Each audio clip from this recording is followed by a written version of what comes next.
You are watching an Al Bear review. Cue the music.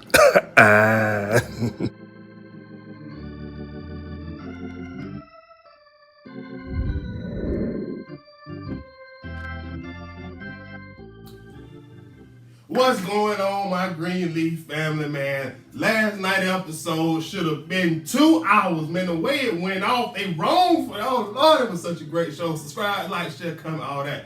Woo, boy, look at hell.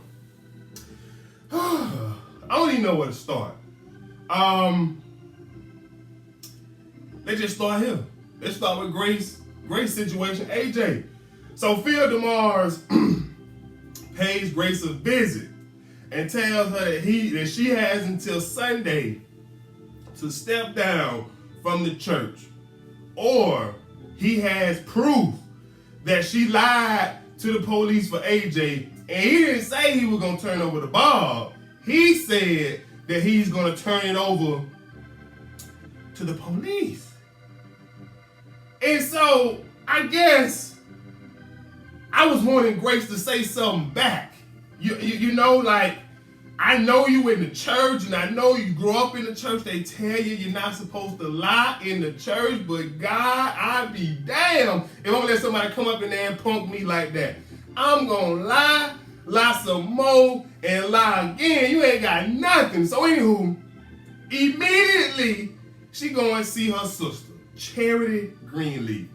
Now, I can't stand Charity. Y'all can't stand Charity. We can't stand Charity. She confronts Charity about and asks her, what is it that Phil has on me about me lying to the police? And of course, that's the Charity sticks to her guns. I don't know, Gigi, but whatever it is, you've done this to yourself. You are the reason you are going through what you're going through. And so Grace says, Charity, is it worth ruining someone's life? And Charity said, you did it, Grace. And Grace like, that's your answer? That then alone let Charity know, not Charity, but Grace know that her trifling sister has something to do with this. So, I'm not gonna even lie. This was one of the few times I wanted Charity to run home and tell Mama and tell Daddy. I did. But she tried to get in touch with AJ. She had Sophia call. Sophia called AJ. Of course, he not answering the phone. She leaving voice messages saying, oh, I know you may hate her and think this or that, but if my mom goes away for something that you did, that's not fair to me, etc., crying, whoop-de-whoop, okay? So then Grace goes and tells Pastor Bishop and Lady Mae. And dog, this is so crazy because like, Lady Mae told Grace, from everything that you telling me, before we even talk about that, Grace is beating at the feet of the Lord, trying to tell Lady Mae and Bishop, Charity did it. Charity gave Phil something. And Charity is getting she just, head over heels for a man, basically. Excuse. That's not an excuse. But I will say this about Charity, and I'll touch on Charity a little later. Charity, whether we believe is right or wrong, whether we think is right or wrong, Charity is choosing Charity and her happiness over her family. That's just what she's doing. Although she may think that she's choosing herself over Gigi and Jacob, and it has nothing to do with Mom and Dad, but we'll get into that later. But Grace is beating it into him like, Charity did this, Charity did this. How about, Bishop and Lady Mae, like, she just whipped. She ain't never had this type of attention before, etc., etc. So, Lady Mae tells Grace, well, from the sounds of what you telling us, AJ said like he's guilty. So you need to get up there Sunday, tell your truth, excuse me, and let him go to jail. That's basically what she said. She said, let him go to jail. He did it. You lied for him. But she also says, get up there, get in front of it, so the church can get behind you. Because she was basically saying, not a mother in the congregation or anywhere wouldn't lie for their child to keep them out of jail. And And you know, it's a lot of truth in that. How much truth in it? I don't know. Because, you know, you got some mothers who still gonna pick themselves over, you know, their children. But it's a lot of truth in what she said. And so, but Lady May's answer is basically to let him pay for his sins. Because she feels as though that they may reopen his case, but they won't charge Grace for that. Because so many mothers would do it. That's what Lady May thinking process is. And Bishop tells Gigi, do what's best for you. And, you know what I'm saying, do right by your son. You know, Bishop is basically saying if they reopen the case, that boy is gonna do decades in prison because he already done been in prison once. So this is basically they're gonna throw the book at him. And Bishop is completely right. And so Bishop leaves the conversation by saying, do what's best for you. And Lady May comes back and say, do what's best for your soul. And so my only thing with Lady May and do what's best for your soul is this.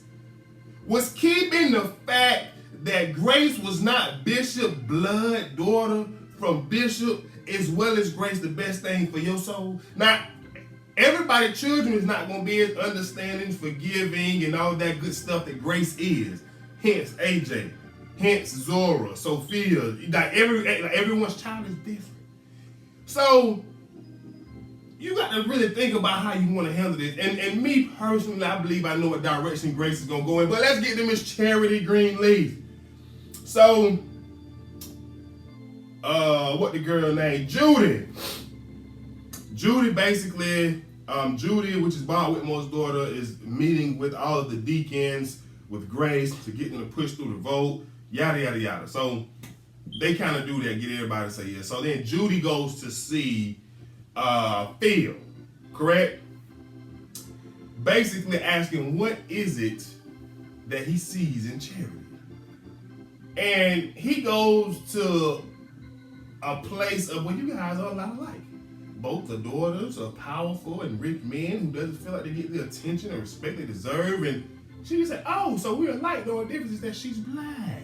You're in a place in your life where you feel like you need a black woman by your side. Now, this is interesting. Because she says, if it's as strong and solid as you say, let's have dinner somewhere so I can get to know her, etc., etc. So he lines everything up with Charity. They go out and get hibachi. You know, hibachi, get a little steak, get a little sushi, because Charity wanted some sushi. You know. And basically, Judy dropped the bomb about her and Phil back in the day. Now, moving on. Charity and Phil leave. She go and gets in his car. And I was just hoping this heifer just started. You know, I was just hoping. But like I said, she choosing herself. So I got to be right. I got to be fair. But I was hoping this heifer get in that car and say, you ain't doing nothing but using me, you filthy dog. Let me get up out here. I'll catch an Uber home. I'll call my... Like, that's what I wanted. But once again, she's choosing herself and her happiness. So I could have done without the scene. Phil, he turned on the smooth for Jerry. You really want to know who I is? You really want to know who I... He got a key to my apartment. Come by. Stop by anytime you want unannounced when I'm not there at work or whatever the case is. You do that. And I'm going to tell you what you're going to see. You're going to see pictures of you. You're going to go through my prayer Bible of me, you know what I'm saying, telling the Lord all the things I want to do. I could have did without all that. I don't care. We don't feel, you know, this is great TV, by the way. When the writers gives us too much of somebody we don't like, it's great TV because it enhances my don't likeness towards that character. That's great TV because what I feel, that Charity really is irrelevant. So great writing. So that's that. So he smoothed everything over with Charity. So now they're back in a good place. Moving on. Okay. May has a plan. Now what the plan basically goes, nobody disobeyed me. She don't want Grace to get up there in front of the congregation and tell what she gonna tell. She don't want Bishop to go to Connie Sykes and tell her we know about the payment that you got. Just don't. And see, my only issue is when somebody tell like the wording of disobeying you. You can tell me that, but you got to tell me what's the plan. Now, if you tell me just trust you, just trust, then that's different. But don't come to me and say, don't disobey me. So Bishop goes to talk to Connie. He try to reason with her. You can't let them get half of the board. You can't do this. You can't do that. But Connie ain't trying to hear Bishop. So Bishop play that two of heart. If y'all play spades, you know he played, my bad, not the two of heart, but the big joker. Bishop played the big joker and say, we got proof that you took the bribe money that's in your daughter's, basically your daughter account that she holding, and basically until all us gone, you can't get. So he got through to her, right? So he go home and tell May, what happened. Now, Lady May, she big on not being disobeyed. But then she like, I don't want to argue, James. I just don't see how this is not going to come and shoot us in the foot, right? And Bishop is like, Lady May, I'm trying to get you your church back. First of all, Bishop, don't feed into her ego like that. It was never her church at all. She was the first lady, nothing more, nothing less. Point taken. So she leaves Bishop and says she got to go back to her prayer closet to pray about it. Nah, I'm gonna keep this thing 1,000%. I ain't rich. I ain't that bougie. I don't believe she going to a prayer closet. Nah, I just don't. But that's Lady May. So that leaves Connie to go talk to Phil and Judy and basically say they know about the payment. We got to figure out a way around it. And basically the way they figured around it is the board would be 60-40 Calvary. And they kind of had to agree to it, right? So anywho, let's talk about Carissa and Jacob. Now, Carissa is still pressing Jacob to see who will inherit the house when the parents die.